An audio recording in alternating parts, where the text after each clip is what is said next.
Who were the Grey Jedi Orders that sought true balance in the Force? Part 2. In yesterday's video, we discussed 3 of the most notable Grey Jedi organisations: the Imperial Knights, the Mandalorian Knights, and the Potentium.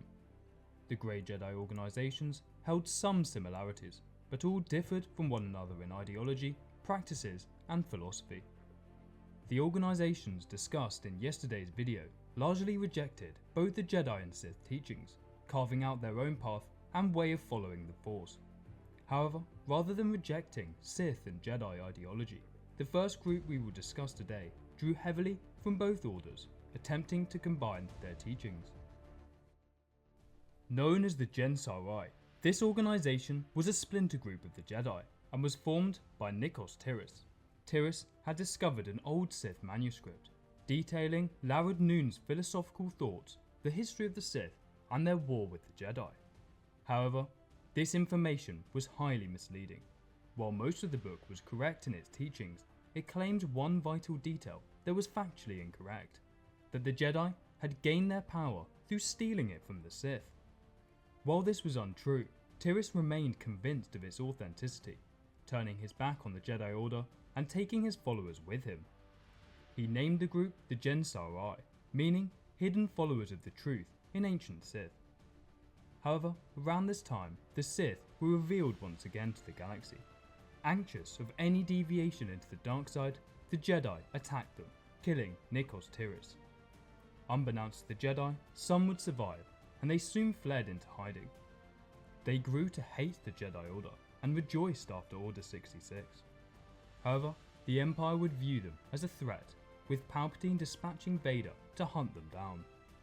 The Jensaarai would yet again go into exile, perfecting their techniques and maintaining their customs. After the fall of the Empire, the Jensaarai would yet again come out of hiding and maintain friendly relations with Luke Skywalker's newly established Jedi Order, even sending representatives to learn from the Jedi as well as teach them their ways. The Gensaarai's philosophy was an incomplete one at best, largely due to the flawed teachings their founder had received. This meant that the Gensaarai's teachings changed greatly over time, initially focusing more heavily on their limited understanding of the dark side before returning to the light. One part of their culture that remained constant was their fearsome Sith-inspired battle armour. While the Jedi focused more upon the construction of their lightsabers, the Jensaarai considered the construction of their armour as much more important. This armour was deeply personal and could be customised however the individual saw fit. It was also a tradition to base the armour upon terrifying animals that were not overly aggressive, such as the Corellian Sand Panther, reflecting their grey Jedi philosophy. Another order that strayed close to the dark side, but were technically a Grey Jedi organisation, were the Knights of Zakul of the Eternal Empire.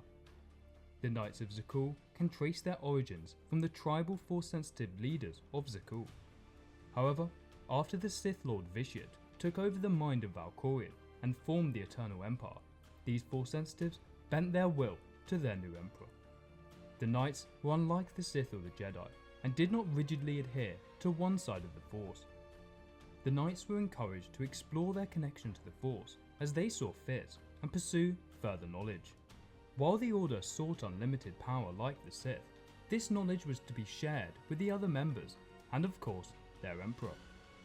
Under the leadership of Valkorion and later his son Archon, the Knights of Zakul and the Eternal Fleet wreaked havoc upon the galaxy, turning the Sith Empire and the Republic into tributary states.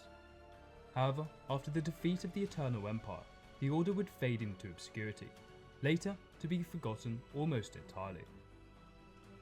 The next order on this list were the Sorceress of Tund, a secretive and ancient order that sought to combine science, Sith magic, and their understanding of the Force.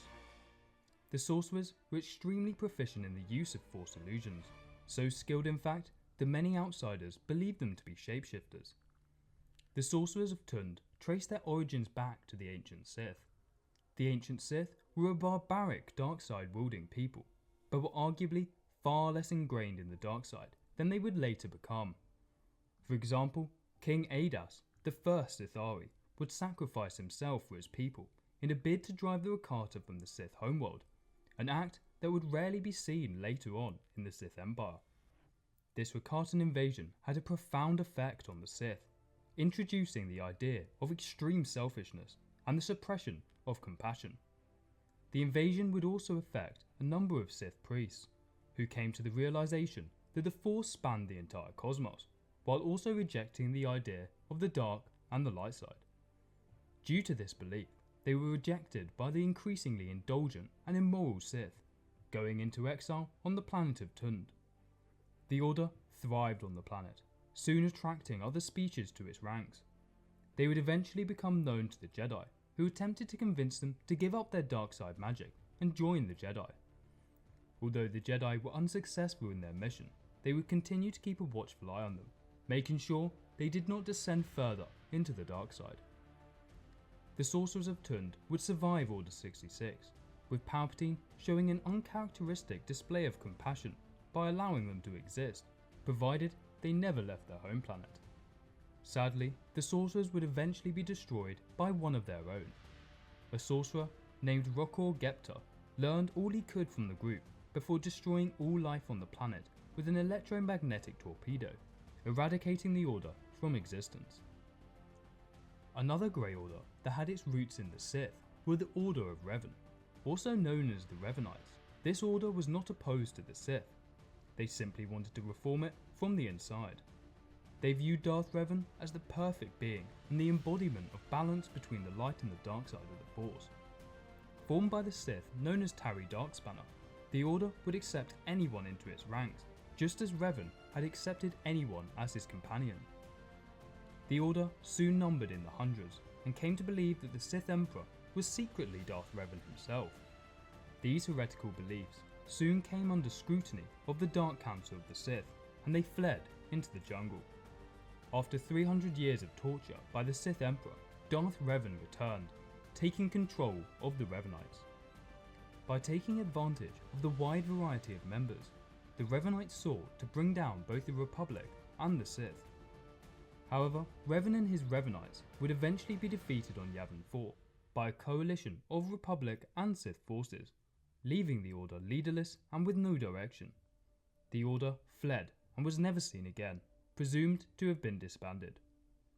The last Order on the list were the precursors to the Jedi, and to a lesser extent, the Sith. These were of course the Jedi Order. The Jedi sought true balance in the Force. In fact, if they did not maintain balance, their home planet of Tython would react violently with storms and earthquakes. The Jedi were comprised of many different species, including Twi'lek, Wookiees, humans, and even Sith. They had all been brought to Tython aboard mysterious ships known as Thoyor, over 35,000 years before the Clone Wars. The Jedi recognised that there was light in the darkness and darkness in the light, maintaining the belief that it was impossible to ever be free of either. To instill this belief in their followers, they developed the Jedi Code that would later be adopted and altered by both the Sith and the Jedi. The code read as follows: "There is no ignorance, there is knowledge. There is no fear, there is power. I am the heart of the Force. I am the revealing fire of light. I am the mystery of darkness. In balance with chaos and harmony, immortal is the Force." After lasting for over 10,000 years, the Jedi were invaded by the Rakata. Although they would repel the invaders, they left lasting scars on the Order, with the Jedi soon falling into civil war between the followers of the light and the dark. The followers of the light would emerge victorious, but their homeworld was now ruined. They reformed themselves into the Jedi Order, rejecting their previous teachings of the dark side. The remaining Dark Jedi would flee into the Outer Rim, never to be seen again. However, their teachings and ideas would continue to plague the Jedi Order, culminating in the first and second Jedi schisms that heralded the start of the Sith. And that's where I'll leave it for today, guys. Which Grey Jedi Order discussed over the past two videos would you join? Let me know in the comment section below. Thanks for watching, guys, and as always, may the Force be with you.